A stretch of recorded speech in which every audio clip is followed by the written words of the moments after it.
Good morning, good morning, good morning. Welcome back, everyone. We are doing a follow-up video on an asset that we've done videos on in the past, but I do not think my drawings are here, so I'm going to do it fresh. We get to do it together. This is chainlink. It's Oracle coin, basically for data aggregation for a bunch of other coins to get the information it needs from the Oracle service to do what it needs to, basically. So it's been around for a long time. It's actually one of the coins that I had a lot of conviction and faith in, expected way more upside as to where we're at right now because this thing's been around for at least like 2 cycles. So yeah, I did already do the fibs, but I've already noticed a few other things that I can point out as soon as we start doodle time. Before we get started, guys, more than 80% of you are watching these videos and not subscribed to the channel. I would greatly, greatly, greatly appreciate it if you could just hit the subscribe button. If you could hit the bell button so you get these videos as I drop them. You guys see that I drop a video every day on a new asset. It'd be to your advantage if you are trading multiple assets to be subscribed to the channel so that way we can get you those videos as they come out, and that way you could protect yourself in case there's something to be concerned with. Aside from subscribing, if you guys could thumbs up the video, if you're already subscribed, I'd greatly appreciate it. Also leaving me a comment in the comment section below letting me know how these videos are doing, if the audio is okay, if the visuals are okay. I would greatly appreciate it. Last but not least, if you guys have a suggestion for the next video, I would appreciate it if you leave it in the comment section below. Link was actually requested in yesterday's comment section alongside a Bitcoin and XRP update, which I will get to, but since we've done videos on that recently, I decided to go with Link. So yes, feel free to leave comments. I respond to every single comments, including the little bots that send silly wallet phrases. I direct them directly to my OnlyFans. So yeah, I respond to every comment. If you're not on the YouTube and you would like to discuss anything with me real time and need an immediate answer, feel free to join me on the Discord server. The link to the server is in the description of this video below, alongside all the other affiliate services that I use and recommend, such as our MEXC link, which is where we do all our trading because they have the lowest fees, and everyone who uses a MEXC link helps us because it will lower our fees additionally if we all use it together. So thank you guys so much. Aside from that, guys, you see all my social media now is in the description. My Instagram, my Snapchat, my Twitter, all of that stuff. That if you guys want to reach out to me or see what I'm doing outside of the screen time and how I'm living my life, feel free. Aside from that, guys, thank you so much for your love and support. It's been a fantastic year, and we're going to keep it going. Next month is my birthday, and usually every April I like to do something fun and cool. So I'm thinking of something, and I hope everyone is ready. It's going to be an interesting month this year. All right. Well, I hope that everyone is ready for the video. Before we get started with the doodle time, I want you guys to see low, high, low. You can see this markup has a nice little distribution head and shoulder. When we sold off, you can see over here the accumulation that occurred here on the slow round grind. This was the inverse head and shoulder. So here's the head top, here's the head top, and then now we had another head and shoulder distribution right here. Here's the distributional top. Here's your another accumulation bottom, inverse head and shoulder right here. Okay, and then here's your distributional top again. Now this top has a Quasimodo shoulder in a bull flag fashion like this. Okay, in a bull flag fashion. And the last time we did this drop, anything under the green EMA is like good time to buy. Look, you're under the green and purple EMA. It can't be any more discount than this other than you actually losing the low here at $10. So $13 is a very, very reasonable price to buy Link at for hire. Now, when I got into Link, it was like 50 cents. So I don't know where all this other history is, but Link was like less than $1 back in the day. So just be aware that this is good and healthy upside for Link. Now I'm going to turn on the doodles. These are the fibs that I'm looking at. Already telling you that $13 is a good time to buy. And here is the distributional flag that I was saying. Okay, that flag is what broke out.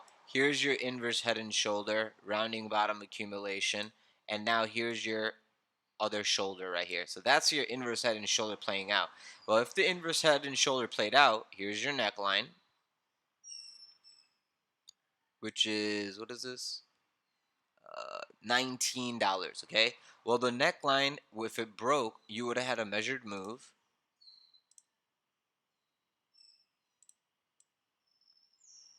right to $31 ish, and we got that already. Okay.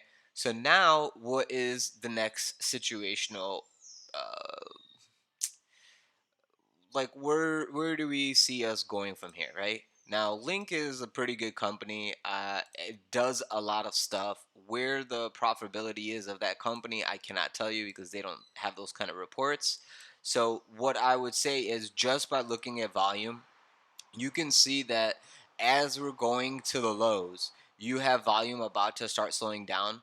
This week, you're looking to put in a doji, but the week has still 5 more days and 14 hours left. So, what does this mean? This week could be the low. Next week, we can look for a reversal and reversion to the mean trade. But 5 days left means we have to fight this consolidation that we're doing right now in this range.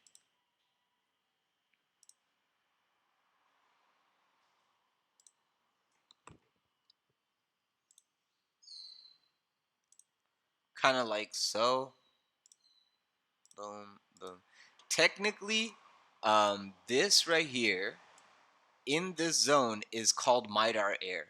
I do not like to take trades inside of gaps of my fib. I will wait for the fib to hit the level before I take a trade. Because why do I want to take up entry? Disadvantage is disadvantageous to me in the long term.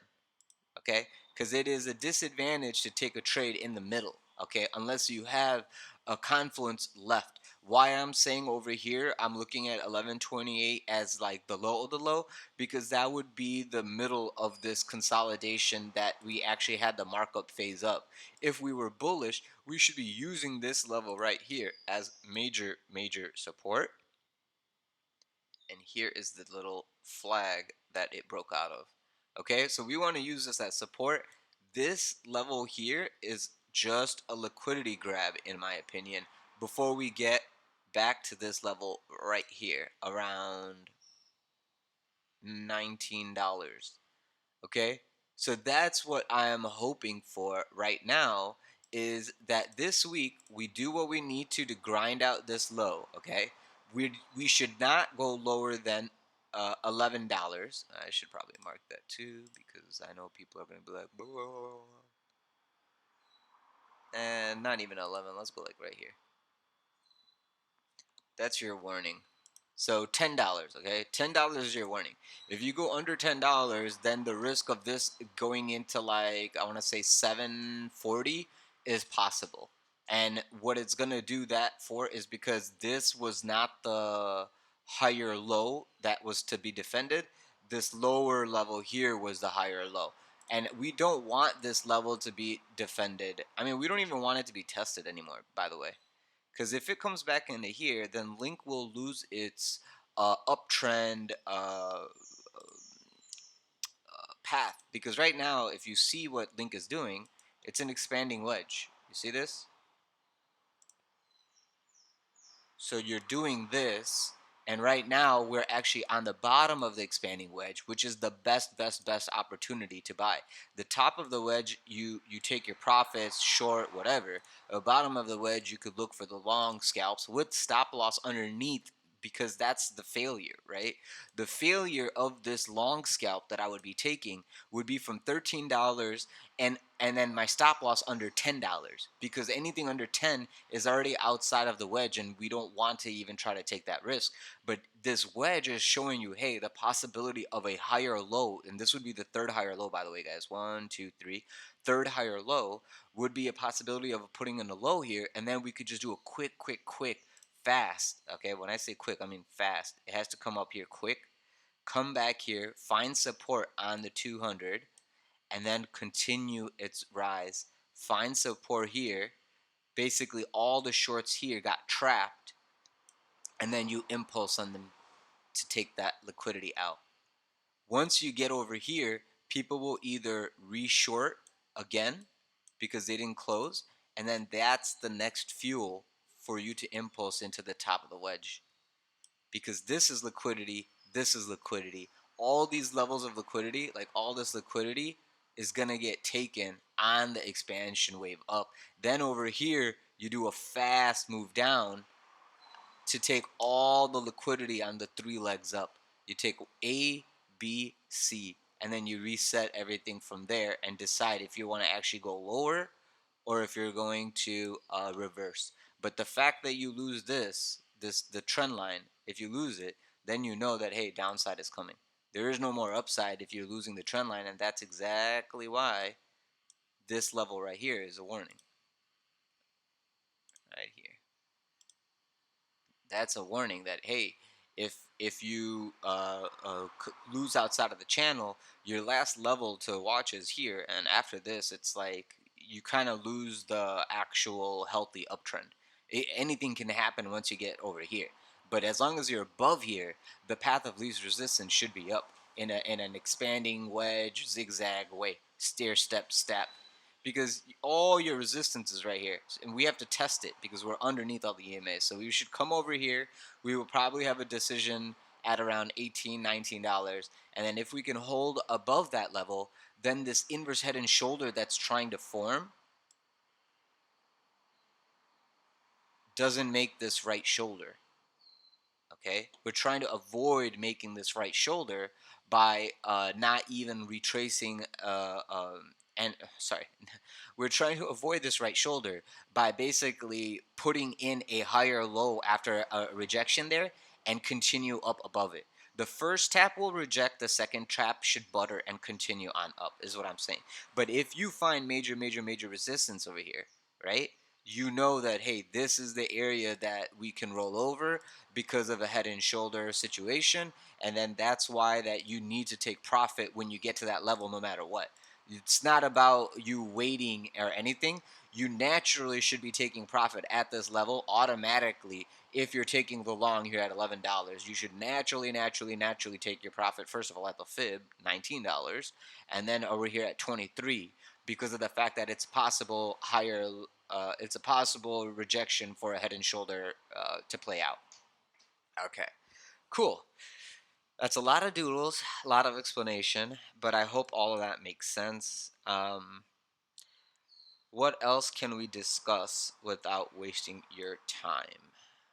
Let's see. Okay, first I'm gonna turn the drawings off. Okay, monthly. Let's quickly go to the high monthly. Okay, monthly looks disgusting for lower continuation. I said we might have 1 week of us doing in a bottom. It might be 2-3 weeks, okay, because of the fact that you have 20 more days in the month, and until we get above $14.72, it's all downside. But the second we get above $14.17, you better be ready for that target that I gave you of $18, or at least $17, $18. What did I say? It was $19. Sorry, $18, $19, something like that will come up. So be aware of that. Now let's go to daily. Daily is looking pretty wonky, but it depending on today's daily close, the next day is where we can see for upside or not. Today's daily close needs to put in a local low. If we put in a local low, meaning today's daily close closes at least bullish engulfing, then the next day I'm looking for continuation back up. If the daily close can close above 1480, I will look for upside the next day. If we close underneath 1480, then I'm going to look for another grind and sideways on link for the rest of the week, probably maybe like the next day or two. Exactly like this, the sideways grind is what I'm going to start seeing for the next 2 to 3 weeks here. Okay, in that range, and by that sideways grind range, it's basically allowing bigger players to accumulate larger positions for upside. Because right now, all this selling is retail. Okay, the buyers are probably institutions are probably getting ready to buy here, and then probably under that level. Like I said, so be aware of that. That's basically all we have for link. Under $14.50 is bearish. Above 14.50 is possibility for you to go to 18.19. And then the other thing I was gonna say is yes, Dixie is still showing you weakness. This is probably gonna be like this until next week. Next week, March, is the FOMC meeting. That's gonna be the only time I'm actually looking for upside in the market. Until then, I'm only looking the market to punish the Fed into cutting the rates. That's basically it. The market is doing what it's supposed to do to punish the Fed to make a rate cut. And until the rate is cut, markets will bleed until then. And everything will bleed. It's not just crypto, all assets should bleed. I have not done a video on Tesla or any of that stuff, but I'm sure all of that stuff is doing the same. Those, let me take a quick look. Excuse me. Yeah. So ha ha ha ha. Tesla is all the way back to 229. All right. That's like a 50% drop, which we were already looking for.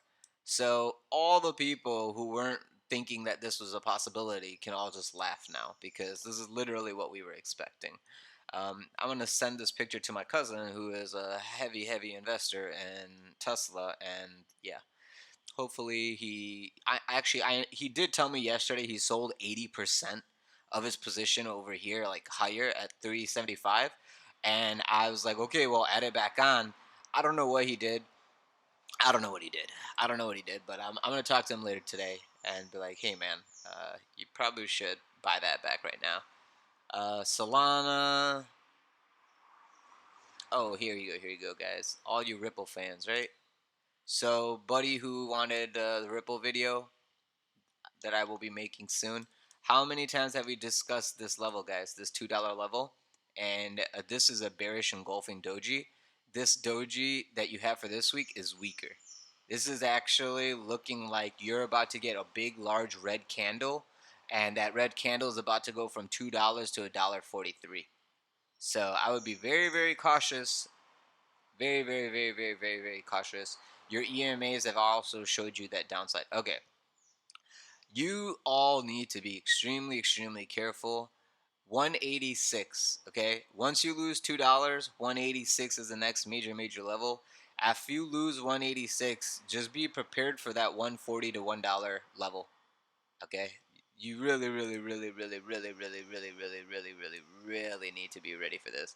Daily close must be above 247. If closes below the target for 182, becomes live for the next 24-hour candle. Okay, 182, and we basically came to 190. Okay, 182 is still active. This is not healthy at all for upside continuation. If anything, this is the dead cat bounce for you to push back down into the 140s. So I still stick with what I said on Ripple. Ripple is a turtle; it takes forever to happen. So it's doing its thing. It's taking its time. That's that. So you said Bitcoin as well. Bitcoin is basically doing what Ripple is about to do, which is it already lost its support, and now Bitcoin is, yeah, man, Bitcoin is looking like it's gonna go and hurt some people. 75K is the first target that I would say, and then you got to just you have to wait and see. But after 75K, if we lose that level, the next major level is 50K. So I don't I don't want to be the bearer of bad news, but you're looking at some big drop, and that's only if like a major seller steps up. I'm sure everyone here is aware that Michael Saylor is like funding another like stock offering for more buying of Bitcoin. The government now established a reserve. All the stuff that was hacked, they turned it into their reserve, including Bitcoin, ETH, and some other alts. So who is gonna be a major seller other than the hacker of the Bybit exchange right now, right? Once that hacker gets his stuff done, once FTX and Mt. Gox does his distributions, basically it's all upside because everyone is holding. So I understand the fear and panic right here at the $75 level, but you could have had that here at the $50,000 level. You could have had that at the $27,000 level. The main thing is you're having one leg up, two leg up. Wait, one, two, three legs up. Yeah, so this is the head right here. of a distribution. You already got your one leg down here. Now it's time to go retest and see if this is actually rejection or not at 90,000. And if we get to, and we kind of already did that. If we reject from there, then now we got to look for support. Is the support over here? Is this support? That's what we're going to go test. We're already dancing at the top of this channel. What is this? 73. So between 73 and 75,000, we're gonna get a tap into that liquidity, and we'll see if that's a reversal. If that liquidity is nothing, you can see a butter, and then you're gonna wait for Michael Saylor to come save us all. So, and Michael Saylor doing what he's doing and accumulating all this Bitcoin is not a good thing, guys. That is not a good thing. He is literally proving to the world that CEOs can print money out of nowhere by taking a corporation and just devaluing the shares, turning it into real cash, and using that cash to buy Bitcoin. Basically, the shares of MSTR are useless. The US dollar is useless. Everyone is taking all this useless currency and putting it into a hard asset, aka Bitcoin. So, yeah, that's that's just in the long term. If it's all that liquidity is going in one hand, I mean, how is that good for the people of the world who can't even afford zero point zero 0.01 BTC? So that's all I have basically for you guys today. I did take an ETH long. I took an ETH long yesterday at like a little bit 1800 ish, whatever, and I already closed it because this does not look healthy for upside continuation. I took it at the end of the day yesterday, thinking, oh, we'll get a quick, fast move up, but this just does not look ready yet, in my opinion. And even if I go to the lower time frames, I feel like if we get to 20, we'll get a rejection. And right now, we're finding a rejection right here, which makes sense to me. So I'm gonna wait and be patient for New York Open. But just like yesterday, we opened and then dumped down. Today we can open up and then dump down. And I just don't want to be a part of the market today. Tomorrow I will. And this weekend, this week we get paid. So I know a lot of people are probably going to be ready to buy the dip on Thursday, Friday. Basically, Wednesday, Thursday, Friday, I'm looking for people to buy the dip. Just not today.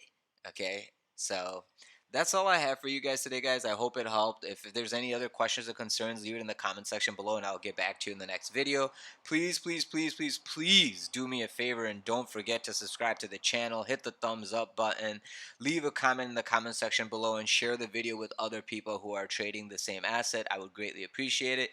Aside from that, guys, be safe and I'll see you guys in the next one. Don't forget, in the description of the video below, I have all my social media, my Instagram, my Snapchat, my Discord server where you can talk to me live, trade with me live, ask me questions live, and I'll respond to you.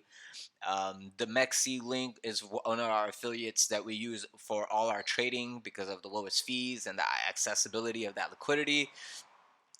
I mean, yeah, you can't beat 400x because I was taking my ETH longs on 400x. So, yeah, thank you guys so much, and I will see you guys in the next one. Happy Tuesday. Be safe.